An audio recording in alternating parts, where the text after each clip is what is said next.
Bon lundi à tous, ça y est, c'est une nouvelle semaine. On va attaquer cette nouvelle semaine avec une nouvelle vidéo. Cette fois-ci, on va essayer de faire un effet de rotation de texte. Vous savez, un petit peu comme une machine à écrire, sauf que vous n'allez pas taper. Enfin, vous allez voir, je vais vous montrer un exemple. Voilà, c'est quand même beaucoup plus sympa. Et là, bien sûr, je n'écris pas. Hein. Non, mais des fois que, on sait jamais. En tout cas, voici un petit peu l'effet qu'on va essayer de faire ensemble. Vous allez voir, c'est super simple.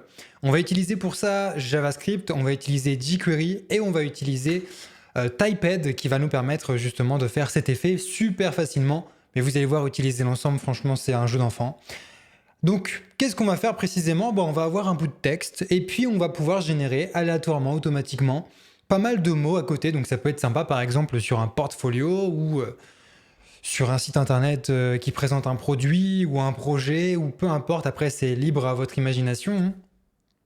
Mais ouais, je trouve que ça peut être vraiment plutôt sympa pour le coup parce que c'est vrai qu'on peut faire pas mal de choses avec ça. Assez blablaté, on va commencer tout de suite. Donc on ferme ça. Ici, je vais dézoomer à 175%. Et on est parti. Alors déjà, au niveau du HTML, on va avoir plusieurs choses. On va commencer avec une division qui va reprendre l'ensemble de notre phrase. Donc ici, on aura par exemple « Je suis, je sais pas, développeur ». Allez, « Je suis développeur ». Ok, bon. Dans cette division, on va ajouter une classe pour pouvoir la cibler. On va appeler ça « présentation ». Bien. Maintenant que ça c'est fait, on va faire un retour à la ligne à côté de « Je suis ». Enfin, moi, c'est juste parce que je trouve que c'est plus sympa plutôt que de tout coller. Mais en fait, non, vous pouvez même tout mettre comme ça. Et ici, ce qu'on va faire, c'est qu'on va englober dans un span. Donc, on va englober dans un span de cette façon. Je vais même zoomer à 200%. Donc, on va englober dans un span de cette façon-là. Et ici, finalement, on va supprimer le développeur parce qu'on va le générer dynamiquement avec JavaScript. Pour pouvoir cibler ce span, on aurait pu cibler directement la classe présentation et le span à l'intérieur. Mais pour faciliter la compréhension de cette vidéo, on va mettre une classe texte et au moins, voilà, ça se fera facilement. Et c'est tout ce qu'on aura au niveau du HTML. On aura donc une division présentation qui contiendra notre phrase suivie d'un span à l'intérieur avec une classe texte pour qu'on puisse le cibler avec JavaScript. Donc justement, en parlant de JavaScript, on verra après qu'il faut inclure deux librairies, on le fera après. D'abord, on va s'attaquer à CSS. Dans le CSS, on va aller dans Body. On va faire un background avec 13, 14, 16. Et on va également faire un color white avec un font family Arial et sans serif. Donc jusque-là, on ne fait rien de très original. On stylise juste un petit peu notre phrase. Et moi, ce que je vous propose de faire, alors c'est pour l'exemple, hein, bien sûr, mais vous pourrez faire ça avec ce que vous voulez. Quoique, on pourrait peut-être le faire après. Je vais regarder comment j'avais fait sur... Ouais, bon, on le fera après. On le fera après. J'allais faire un font size, etc. Mais là, on n'a peut-être pas forcément besoin. Éventuellement, on peut faire un padding de 100 pixels histoire de bien décoller notre titre du bord de la fenêtre. Mais bon, voilà, c'est pas forcément ce qu'il y a de plus intéressant ici. Ce qui est de plus intéressant, c'est de styliser notre classe présentation. Donc, on va styliser notre classe présentation. Et ici, on va faire pas mal de choses.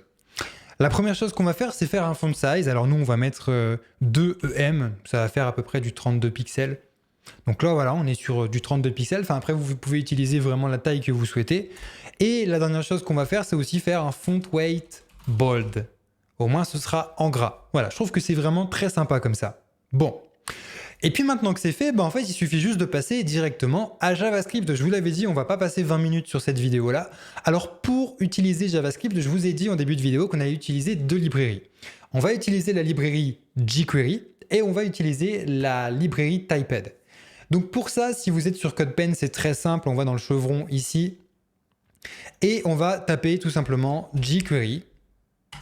Voilà, il va chercher le lien qu'il faut ajouter automatiquement. Sinon, vous prenez le lien qui s'affiche actuellement à la vidéo, vous mettez en pause la vidéo.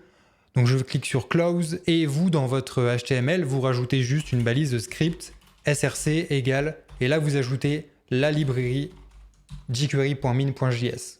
Voilà. Pareil avec CodePen, ce qu'il nous faut c'est Typed, donc on va taper Typed, on prend la version 2.0.11, vous ce sera peut-être une version supérieure, selon si vous regardez la vidéo maintenant ou dans 3 ans. On fait Close, et pareil ici, si vous n'utilisez pas CodePen, on fait script src, et voilà. le travail est terminé. Voilà, on fait ça. Et attention, mettez bien votre librairie Typed après avoir appelé votre librairie jQuery. C'est super important, sinon ça ne fonctionnera pas. Voilà, je préfère vous le dire. Bon, maintenant qu'on a tout ça, donc là, CodePen a bien chargé nos deux librairies, ce qu'il nous reste à faire finalement, c'est juste activer notre animation. Pour ça, avec jQuery, on va dire « Ok, tu attends que mon site soit bien chargé pour lancer l'animation ». C'est super important, ça évite pas mal de bugs. Donc on va dire « Mon document ». Donc l'objet document, c'est vraiment le site internet. Lorsqu'il est prêt, donc « Ready », on va, donc ici on ouvre, on va utiliser une fonction. Alors, je sais plus vraiment, je crois qu'on peut faire les fonctions fléchées directement avec jQuery, on va essayer ça ensemble. Bref, on va exécuter tout un ensemble de code. Si ce que je suis en train de faire avec vous, c'est du charabia, je propose une formation JavaScript complète, vraiment ultime sur le sujet. On voit jQuery à l'intérieur, d'ailleurs, de A à Z. Donc, écoutez, n'hésitez pas à aller voir, le lien est dans la description. Voilà, c'est une formation que je propose et il y a plusieurs milliers de personnes qui sont déjà formées avec et les résultats sont super probants. En tout cas, je ne reçois que des retours positifs. C'est certainement ma meilleure formation avec le programme Rocket, donc c'est super. N'hésitez pas à aller voir. Donc ici, ce qu'on va faire, c'est qu'on va mettre une variable let, qu'on va appeler typed. Après, vous pouvez l'appeler comme vous voulez, peu importe. Et là, on va créer un nouvel objet typed en précisant en premier paramètre la classe, l'élément qu'on veut. Donc nous, c'est la classe texte. Donc on va aller sélectionner cet élément ici, grâce à sa classe texte. Alors là, Typed est en train de paniquer. Il dit « Ok, d'accord, t'es en train d'initialiser le champ, mais le problème, c'est que t'as pas encore ajouté de valeur. Donc là, il génère plein de valeurs aléatoires. Bon, au moins, on est rassuré. Notre classe texte a bien été prise en compte et on va pouvoir générer nos propres valeurs à l'intérieur. Et justement, pour générer nos propres valeurs à l'intérieur, on va utiliser un deuxième argument. Alors avant, on met le point virgule, comme ça, on est sûr de ne pas l'oublier. On met une virgule. Ici, on ouvre les accolades. Ah oui, ok, j'appuie sur la mauvaise touche. Bon, on ouvre les accolades et là, on va passer 4 paramètres. Le premier paramètre, c'est strings, ou strings plutôt, si on veut vraiment bien parler le français. Enfin, l'anglais plutôt. Et ici, ce sera juste un tableau de valeurs. Et toutes les valeurs qu'on va mettre à l'intérieur, ce seront des valeurs qui vont s'afficher aléatoirement sur notre texte. Donc on aura « je suis, virgule, par exemple, développeur ». On essaye « je suis, virgule, développeur ». Magnifique. On peut essayer maintenant « je suis… qu'est-ce que j'avais mis ? Je suis freelance » avec un point, histoire de finir la phrase. « Je suis développeur ». Je suis freelance. Vous voyez, ça rajoute automatiquement. Et là, par exemple, on pourrait dire je suis aussi blogueur. Voilà, blogueur, avec un point. Ok, pourquoi pas ? Pourquoi pas ? Et là, les valeurs s'affichent aléatoirement. Alors, le problème qu'on a, on a deux problèmes même. Le premier problème qu'on a, c'est que ça s'écrit quand même super vite. Vraiment, il faut lire rapidement quand même.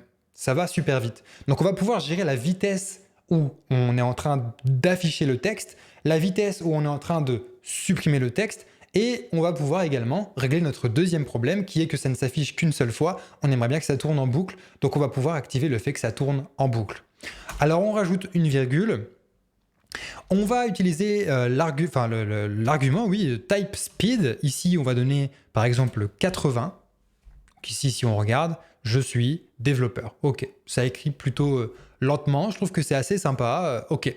Au niveau de la vitesse de suppression, par contre, c'est un petit peu trop rapide. Donc, on va utiliser l'argument backspeed et on va le mettre autour de 60. On va voir ce que ça donne. Je suis développeur. Ça attend un petit peu. Ok, ça supprime. Je suis freelance. Ça attend un petit peu, ça supprime. Ok, je trouve que là, on est sur une bonne vitesse. Et puis enfin, on va essayer de faire tourner tout ça à chaque fois en boucle en utilisant l'argument loop et en le passant à true. Donc, on essaye. Je suis développeur. Ok, on croise les doigts. Je suis freelance. Ok. Je suis blogueur. Ok. Magnifique, ça tourne en boucle. Donc voici comment on peut faire un texte qui tourne tout le temps en boucle et qui peut donner un effet super sympa sur un portfolio. Cette vidéo, elle fait 10 minutes, elle est vraiment très courte. On va éviter de l'alourdir avec plein d'explications de fin. En tout cas, si vous avez des questions, rejoignez le Discord. Il y a plein de développeurs qui pourront vous aider. Et nous, on se retrouve dans une prochaine vidéo. D'ici là, montrez un petit peu ce que vous savez faire avec ce qu'on a vu aujourd'hui. Essayez de le réaliser. Montrez votre réalisation sur le Discord justement que j'ai créé pour que vous puissiez inspirer les autres et que vous puissiez avoir des retours au fait sur ce que vous avez fait, voir si on peut améliorer des choses, etc. Bref, ça peut être sympa de montrer ce que vous avez fait grâce à cette vidéo. Encore une fois, si vous avez besoin d'apprendre JavaScript, il y a un lien dans la description et nous on se retrouve dans une prochaine vidéo. À demain!